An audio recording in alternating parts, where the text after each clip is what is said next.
Have you ever met someone who looked foolish, but turned out to be the wisest of all? Sometimes the people we laugh at are the very ones chosen by Allah to teach us the greatest lessons of life. This is the story of how destiny can turn a madman into a king, and a king into a servant. Let's begin. Long ago, there lived a king, kind-hearted, generous, but not very clever. He wanted his kingdom to prosper, yet he didn't know how. Every night he wondered, why can't I find wise people who can guide me? Tired of his worries, the king decided to ride into the forest one morning, hoping nature would give him an answer. As the king walked deeper into the woods, he saw a man sitting under a huge tree, talking to himself. From a distance, he looked completely mad, laughing, waving his hands, speaking nonsense. Curious, the king went closer. "Are you mad?" the king asked gently. The man smiled and replied, "No, my king. I am building a palace right here, and soon I'll be its ruler."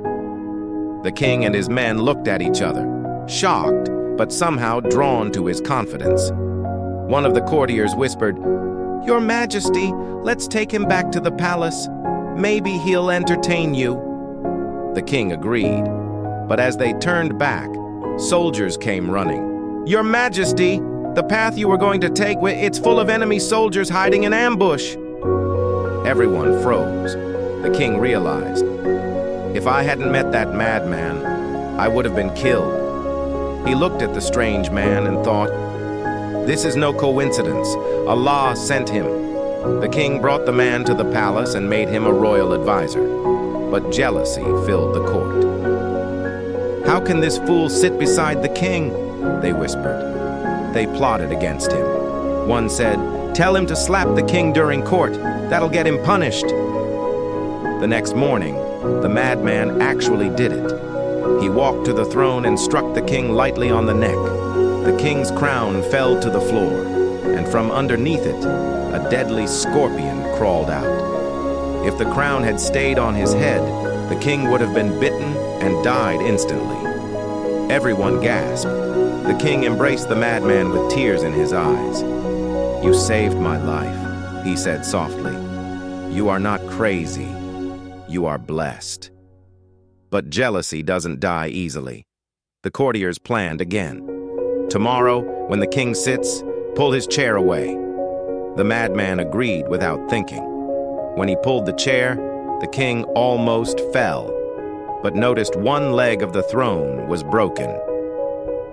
If he had sat, he could have been seriously injured. Once again, the madman saved the king. The entire court stood silent. Soon, a war broke out with a neighboring kingdom. The king made the madman his commander. The courtiers laughed behind his back. But on the battlefield, Allah showed his power. When a fierce lion attacked, the madman jumped forward and saved even the enemy king. The enemies surrendered, and peace was made. The king was so impressed that he married his daughter to the man everyone once called mad. Years passed. Some courtiers still burned with envy. One wise old minister finally said, "My friends, stop fighting destiny. When Allah honors someone, no one can disgrace him. And when Allah tests someone, no one can save him except Allah himself." This story reminds us, never mock or envy anyone. What looks like madness to us might be wisdom from Allah. He can lift the lowest person and bring down the proud in a single moment. So trust His plan, because your destiny is already written by the one who never makes mistakes.